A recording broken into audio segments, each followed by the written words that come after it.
জামাই বাবু ও দিদি মরে তো আর ও মাগরে মুই মরে গেলাম। এ বাদল কি হইছে তোর? কি করছ তুই? ও দিদি ওই অন্ধকারের মধ্যে কেরা জানো মরে ইচ্ছে মতন শাল্টিং দিছে। কি করছো শালা বাবু? কারা তো বড় সাহস যে তোমার শাল্টিং দেবে?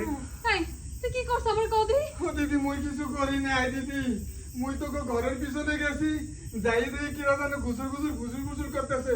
মুই কইতেছি ওই কেডা কেডা নাম কা কইলাম নাইলে খবর আছে।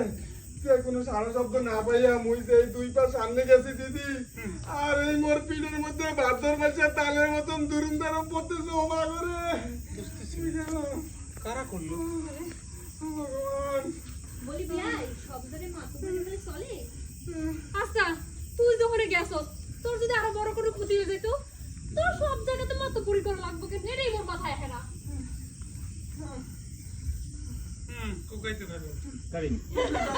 ডায়লগ আপনি ডায়লগ না যাও না। আর্জুন ভাই আর একটু সরুন তো একটু। এই দেখি তো এখন কি অবস্থা। ওই ভাই এই এই এই ভূষণটা পুরো ভূষণটা আসলে আমাদের ওকে, ধরতে গো ভাই এরকম